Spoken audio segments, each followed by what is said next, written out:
I won a life-changing lottery jackpot and I told no one, not my daughter, not my son, not even the people who had spent years reminding me how much easier their lives would be once I was gone.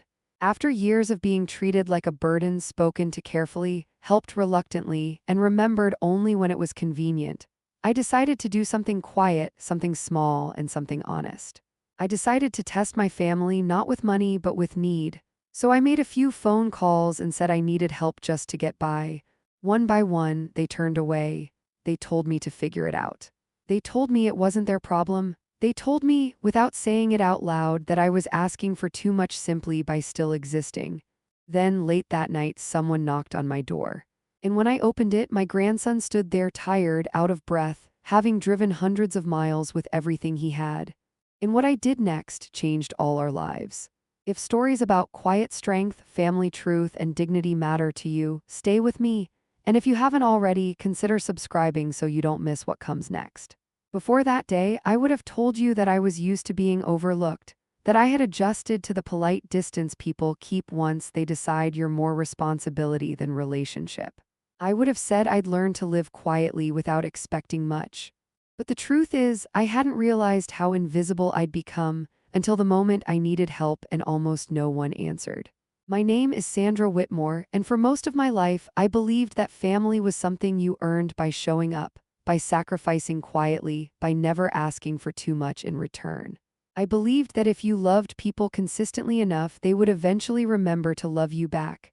That belief stayed with me long after my husband passed, long after the house grew quieter, long after my phone started ringing less and less. The morning I won the lottery didn't feel extraordinary. There were no trumpets, no sudden rush of destiny. I was sitting alone at my kitchen table, stirring my coffee while the radio murmured numbers in the background. I wasn't even listening closely. Those numbers had become routine, birthdays, anniversaries, small moments I refused to let fade. When I realized the numbers matched, I didn't scream. I didn't cry. I sat very still. Because sometimes, when life hands you something that big, the first thing you feel isn't joy. It's clarity. And the first thing I became clear about was that before I shared a single dollar, I needed to know who would show up for me when they thought I had nothing at all. After I folded the lottery ticket back into the drawer, the house felt different, not warmer, not richer, just quieter in a way that made every sound sharper. The refrigerator hummed. The clock over the sink ticked too loudly. I sat at the table longer than I needed to, my coffee growing cold as I stared at the phone like it might speak first. I told myself I wasn't angry. Anger takes energy, and at my age, you learn to conserve that. What I felt instead was something heavier, a kind of settling, like dust after a long-ignored room is finally disturbed. I waited until the afternoon before making the first call. I didn't want to catch anyone rushed or distracted. I wanted to give them every chance to be kind. Elaine answered on the fourth ring, her voice clipped, already halfway somewhere else. "Mom, is everything okay?" she asked, but she didn't pause for the answer. I told her calmly, no drama, no tears. Just the truth, softened around the edges. I said my medication had gone up, that the cost was harder to manage lately, and that I was worried about making it stretch until the end of the month. There was a silence on the line, not concern. "Calculation, have you checked with your insurance?" she asked finally. "I did," I said. "Well, maybe this is a sign you need to make some changes." I waited. I wanted her to ask how much I needed. I wanted her to ask if I was scared. Instead, she sighed. "Mom, I really can't take this on right now. I have my own bills. You've always been so independent. I think you'll figure it out." She didn't say goodbye. The line just went dead. I held the phone for a few seconds longer than necessary, listening to the silence where my daughter used to be. I told myself one call wasn't a pattern, so I called Robert. My son answered briskly, already defensive, like he'd been expecting trouble. I explained the same thing, same words, same calm tone. I even laughed once lightly to keep it from sounding serious. He didn't laugh back. "Mom," he said slowly, "this isn't sustainable. You can't keep calling people every time money gets tight." "I wasn't calling everyone," I said gently. "I was calling my children." "That's exactly what I mean," he replied.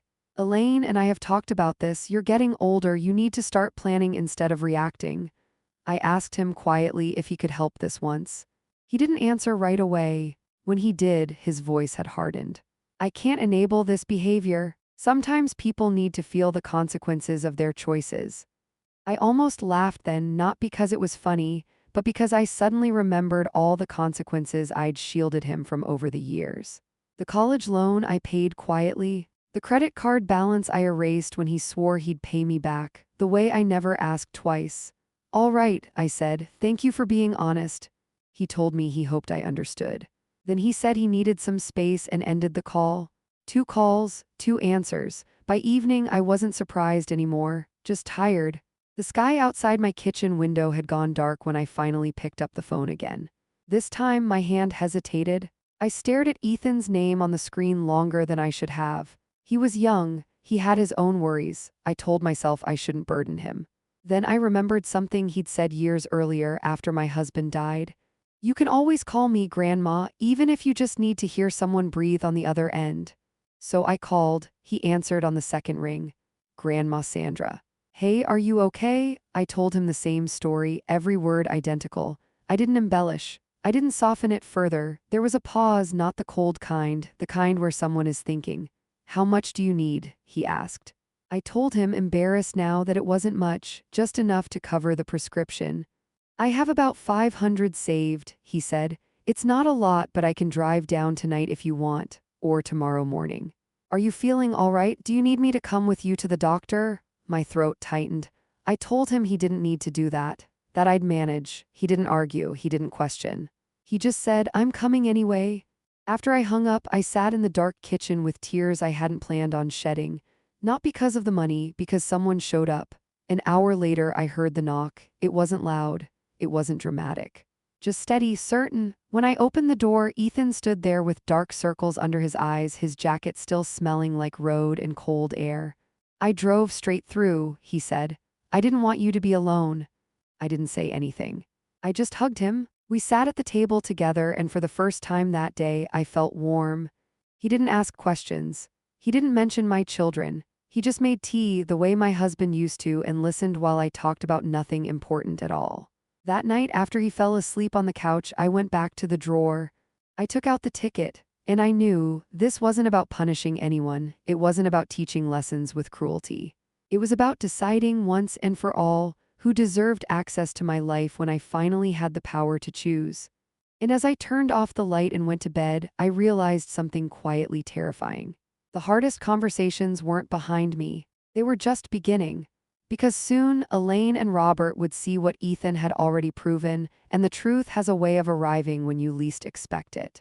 Morning came quietly, the way it always did in my house, with pale light slipping through the curtains and the smell of coffee reminding me that life insists on continuing even when your heart is still sorting itself out. I stood at the sink watching the kettle warm, listening to Ethan breathe softly from the couch where he'd fallen asleep fully dressed. His shoes kicked off like a child who trusted the world enough to rest wherever he landed. I didn't wake him right away. I wanted to sit with the truth a little longer, because now I knew something I couldn't unknow. When I needed help, my children had weighed inconvenience against compassion, and compassion had lost. Ethan hadn't weighed anything at all, he'd simply come. When he finally stirred, rubbing his eyes and smiling sleepily, I felt a tightness in my chest that surprised me. Morning, Grandma, he said. Did I snore? Only a little, I replied, handing him a mug. It was comforting. He laughed, and for a moment the house felt alive again. We talked about small things, his classes, a paper he was worried about, how his car was making a strange noise on the highway. Ordinary conversation, honest conversation. The kind that doesn't ask for anything but attention. Before he left, he pressed the folded bills into my hand anyway. Just in case, he said, please don't argue with me. I didn't. I hugged him instead, watched him back down the driveway, and then I locked the door behind him and leaned my forehead against it. That was when the second part of my decision settled into place. I didn't call Elaine or Robert that day. I let silence do what it does best. 2 days passed, then 3. On the 4th day, Elaine called. Her voice was different now, lighter, almost cheerful. Mom, I was just thinking about you, she said, which told me immediately she hadn't been. I asked her how she was, asked about work, let her talk, then she circled back. So, how are you doing? She asked. You sounded stressed the other day. I told her I was fine. There was another pause, this one uncertain. You didn't figure things out, did you? She asked carefully. I did, I said. Oh, good, she replied quickly, too quickly. That's great, Mom. See, I knew you'd be okay. I waited. Sure enough, she continued. I was actually wondering if you'd be able to help me out with something, just temporarily. My car needs repairs and things are tight this month. I closed my eyes, not in anger, in clarity. I'm not able to help, I said gently. The silence on the other end was sharp. What do you mean? She asked. You always help. I don't anymore, I replied. Her tone changed immediately. That's not fair, Mom. After everything I'm dealing with, I reminded her calmly of our last conversation, of how she'd told me to figure things out. She didn't deny it. She just didn't like hearing it reflected back. Later that evening, Robert showed up. He didn't knock, he never had. He stood in my living room looking around like he was assessing inventory, his jaw tight, his arms crossed. Elaine said you refused to help her, he said. I did. What's going on with you? He demanded. This isn't like you. I sat down slowly, making sure my voice didn't rise. What's different, I said, is that I stopped pretending not to hear you when you show me who you are. He scoffed. This is about that phone call, isn't it? You're holding a grudge. No, I said. I'm setting a boundary. He leaned forward. You can't just change the rules, Mom. I looked up at him, really looked at him, and realized how strange it was that my own son spoke to me like I was something he managed instead of someone he loved. I didn't change them, I said. I finally started following them. He left angry, confused, uncomfortable. That night I took the lottery ticket out again. I didn't feel excitement. I felt resolve. The next morning I called my lawyer. And later that afternoon I called Frank Miller next door to water my plants while I was out for appointments. He winked and said he always knew I'd surprise people one day. I smiled. Because what Elaine and Robert didn't know yet, what Ethan didn't know either, was that the money wasn't the story. The story was what happens when you stop rewarding indifference.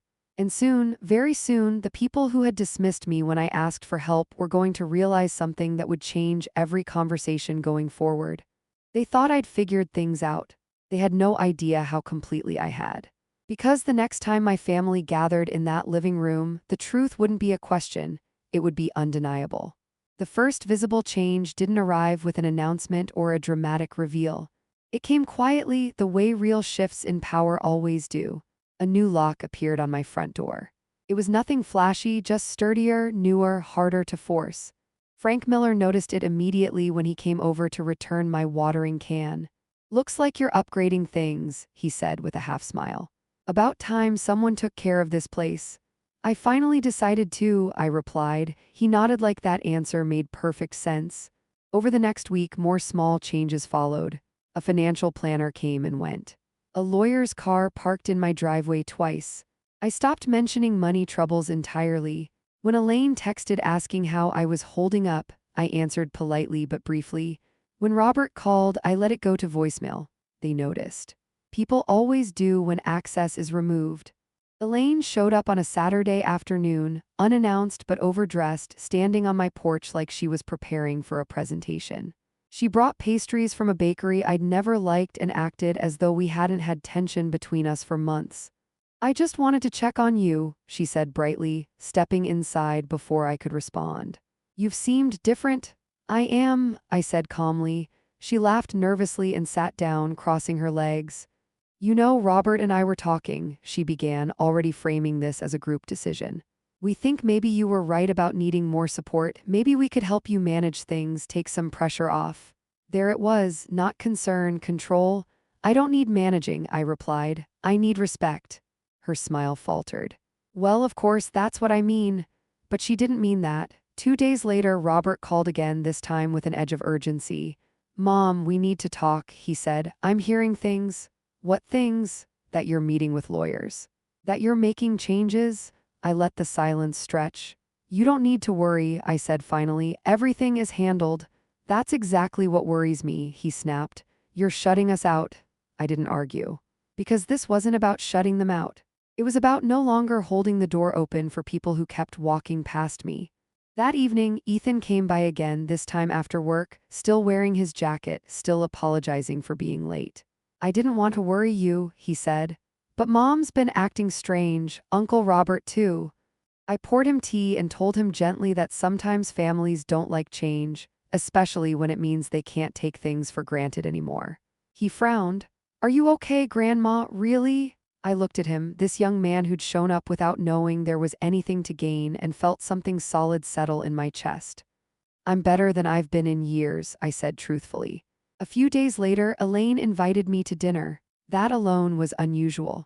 When I arrived, Robert was already there, pacing slightly, his tone forced, his politeness brittle. We just want to understand, Elaine said once we sat down. You've been distant. I've been peaceful, I corrected. Robert leaned forward. You called us saying you needed help, now suddenly you don't. Something doesn't add up. I smiled, not smugly, not cruelly, just calmly. What adds up, I said, is that when I asked for help you told me to figure it out, and I did. Elaine's eyes narrowed. How, that was the moment. Not the reveal, the warning. You'll understand soon enough, I said. I stood, thanked them for dinner, and left before they could press further. As I drove home, my phone buzzed, a text from Ethan. Whatever you're doing, Grandma, I trust you. I sat in my car for a moment, staring at those words. Trust. That was the currency that mattered. Because the next step I was about to take would test every assumption my children had made about me, and once it happened, there would be no pretending anymore. They thought I was drifting, they thought I was vulnerable, they thought time was on their side, they were wrong, and soon the truth would arrive not with confrontation but with evidence. Because the next time my family asked about money, they wouldn't be guessing anymore. The paperwork arrived before the confrontation did. A thick envelope sat on my kitchen table one morning, its edges crisp, official, impossible to ignore. I didn't open it right away. I made my coffee first. I sat in my chair. I let the house settle around me the way it always had. Because when you've spent most of your life reacting to other people's demands, there's something deeply grounding about moving at your own pace. When I finally opened the envelope, I felt nothing like fear, only certainty. The arrangements were complete, trusts established, accounts separated, instructions written clearly enough that no one could misinterpret my intentions later or claim confusion. I signed where I needed to sign and slid the papers back into place, knowing that from this point forward, things would begin to surface whether I wanted them to or not. Frank Miller caught me at the mailbox that afternoon. You look lighter, he said, handing me a misdelivered package. Like someone who finally stopped carrying a load that wasn't theirs. I smiled. I put it down. The first crack appeared that evening. Elaine didn't call, she showed up. This time she wasn't polished. She was tense. Her voice was sharper than she probably intended, and she didn't bother with pleasantries. Mom, she said, standing in my doorway, why did my bank call asking about changes to your accounts? I stepped aside and let her in. Because there were changes, I said, her breath caught. What kind of changes? The kind that reflect reality. She followed me into the living room, her heels clicking against the floor like punctuation marks she couldn't control. You're moving money, she said. Robert said you met with lawyers again. Yes, and you didn't think to tell us? I turned to her then, really turned, and spoke evenly. You didn't think to help me when I asked. Her mouth opened, closed. That's not the same thing, she said. It is, I replied. You just don't like how it feels from this side. Robert arrived 10 minutes later, breathing hard like he'd driven too fast. He didn't sit. This is getting out of hand, he said. You're making decisions that affect all of us. No, I said calmly. I'm making decisions that affect me, he scoffed. You're acting like we don't care about you. I'm acting like I believe you when you show me otherwise. Silence fell. Elaine crossed her arms. Is this about Ethan? I didn't answer immediately. Yes, I said finally, and no. They exchanged a look. So you're choosing him over us? Robert asked. I'm choosing honesty, I replied. Ethan didn't hesitate when I needed help. You both did. That's unfair, Elaine snapped. He didn't have responsibilities like we do. He had $500 and a long drive, I said quietly. And he came anyway? That was when their anger turned into something else. Fear, because fear shows up when entitlement realizes it might lose. You're not thinking clearly, Robert said. We should talk to someone. A professional? I laughed then, not loudly, not cruelly, just once. I already did, I said. Several, actually. Elaine's voice dropped. What does that mean? It means my competency has been thoroughly documented, I replied. Along with a clear record of my financial decisions. They froze. You did that because of us? Robert asked. I did it because of me. The room felt smaller then, heavier. Elaine tried a softer tone. Mom, we love you. We just didn't realize how bad things were. That's the problem, I said gently. You didn't realize, you didn't ask. Robert ran a hand through his hair. So what happens now? I looked at them, my children grown and anxious, standing in the space where they once played, and felt a sadness that had nothing to do with money.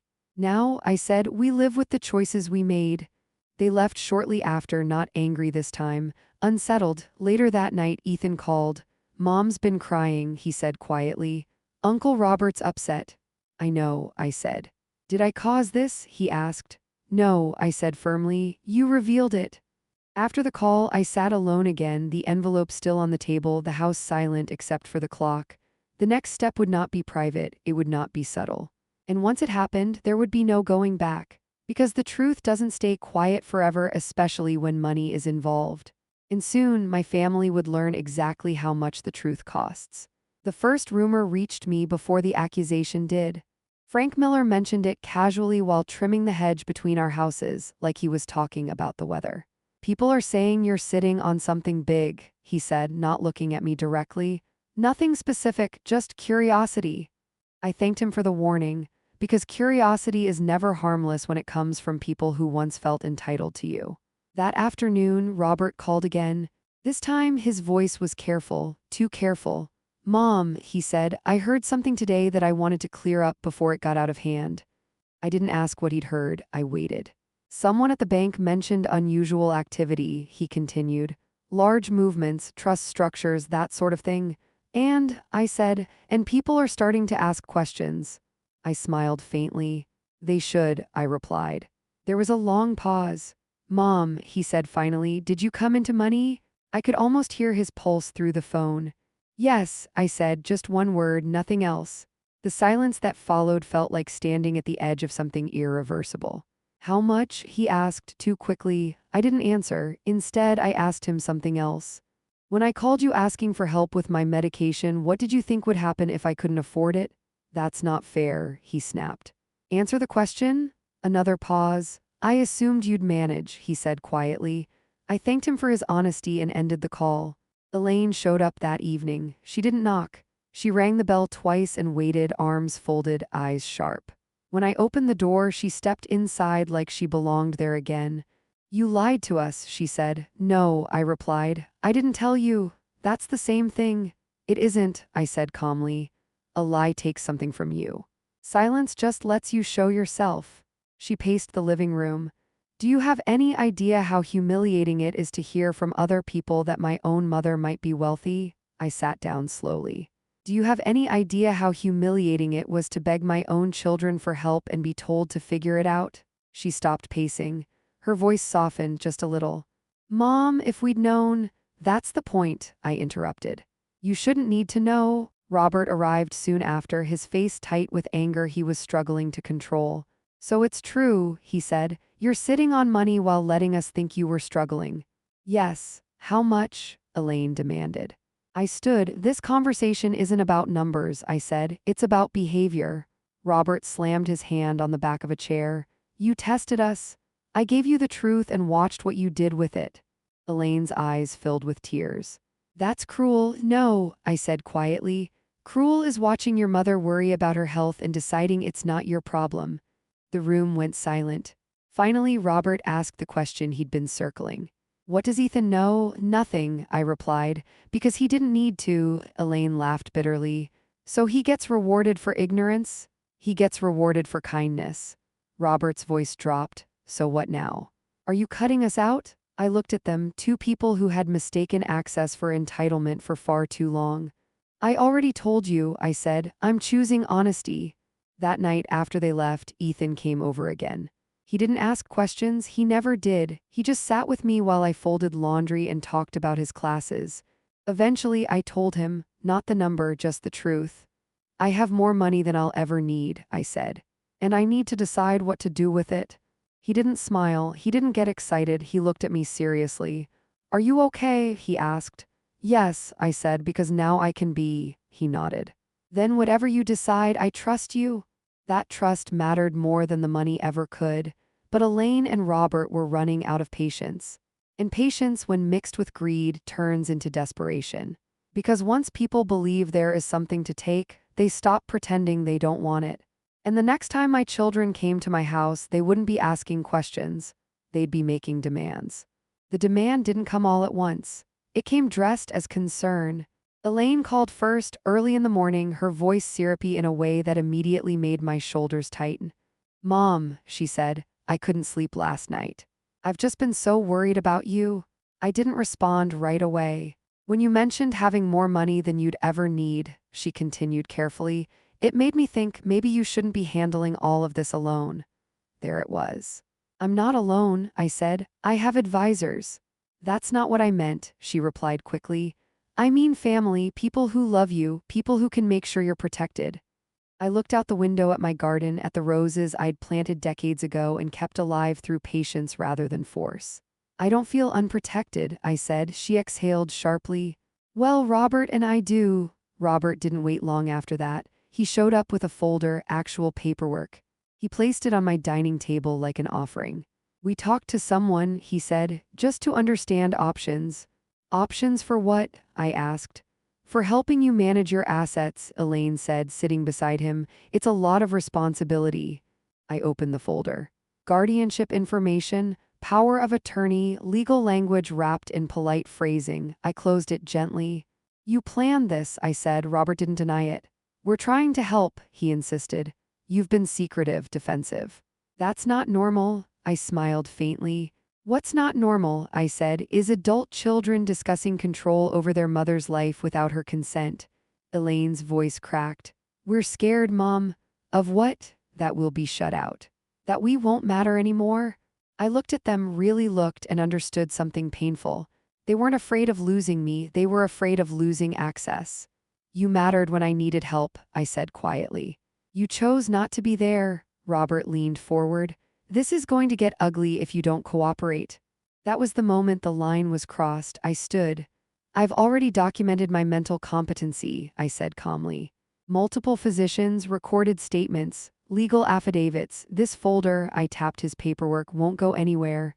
Elaine's face drained of color. "You did that because of us?" "I did it because I saw this coming." Silence fell like a held breath. Robert gathered the papers with shaking hands. "You're making a mistake," he said. "No," I replied. "I'm ending one." They left without another word. That afternoon, Frank Miller stopped by again, this time serious. "Your kids are asking questions around town," he said. "About lawyers, about your health." "I know," I replied. "You want me to keep an eye out?" "Yes," I said, "but don't worry. This part is almost over." That evening, Ethan came over. He looked tense. "My mom asked me questions today," he said. "About you, about money." "What did you say?" I asked. "That I don't need to know," he replied. "And that whatever you decide is your business." I reached for his hand. "Thank you," he hesitated. "Grandma, are they trying to take something from you?" I met his eyes. "They already tried," I said. "They just didn't expect me to notice." He nodded slowly. "Whatever happens," he said, "I'm on your side." That night I slept better than I had in months, because when people show you their worst intentions, clarity follows. And by morning, Elaine and Robert would learn something they hadn't planned for. I wasn't just prepared. I was finished playing defense. Because the next conversation wouldn't be about control or concern. It would be about consequences. The final conversation didn't happen in anger. It happened in daylight. That mattered to me.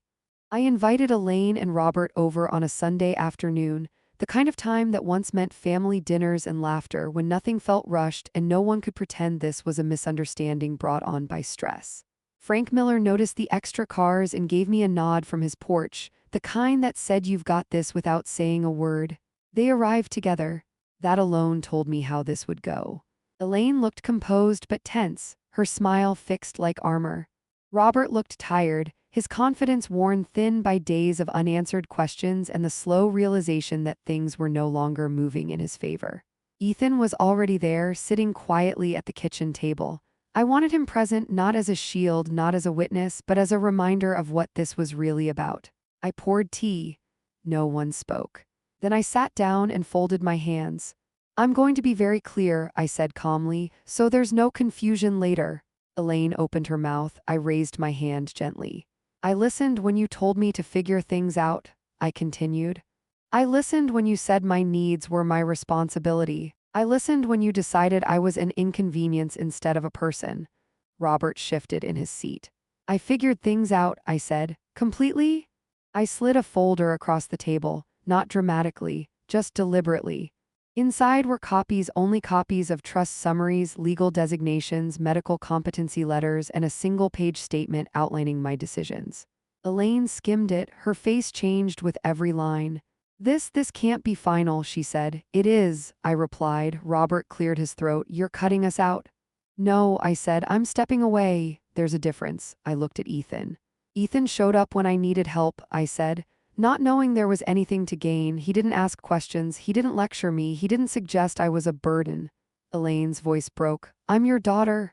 Yes, I said gently. And I loved you enough to raise you, support you, and forgive you for years of distance. But love doesn't mean surrendering my dignity. Robert leaned forward, desperation finally breaking through. We can fix this, he said. We can go to counseling, we can make a plan. I nodded once. You should, I said, for yourselves. But not with you, Elaine asked. I shook my head. Not with me. Silence filled the room, not explosive, final. I've arranged my affairs so that I'm secure, cared for, and at peace, I continued. Ethan is provided for because he showed me who he was when it mattered. You are not being punished. You are being answered? Elaine began to cry then, not softly, not theatrically, just the realization settling in that something permanent had happened. Robert stood up slowly. So that's it, he said. That's it, I replied. They left shortly after. No shouting, no slammed doors, just the sound of footsteps moving away from something they no longer had access to. After they were gone, Ethan stayed behind. He didn't speak for a long time. Then he said, I don't feel proud, but I don't feel guilty either. I smiled. That means you understand. We sat together on the porch as the sun dipped low, Frank Miller waving as he went inside for the evening. You know, Ethan said, I would have come even if you had nothing. I know, I said, that's why you'll never have nothing. Years later, people asked me if the lottery changed my life. It didn't, it revealed it. It showed me who mistook love for obligation, who confused access with entitlement, and who understood that family isn't about inheritance, it's about showing up when there's nothing to inherit. I live quietly now, peacefully. And the knock I remember most isn't the one that came with desperation or demand. It's the one that came late at night, from a tired grandson who drove hundreds of miles with everything he had, simply because I mattered. And that was worth more than any jackpot. If this story meant something to you, consider subscribing or sharing your own experience in the comments. Sometimes the quiet stories are the ones we need most.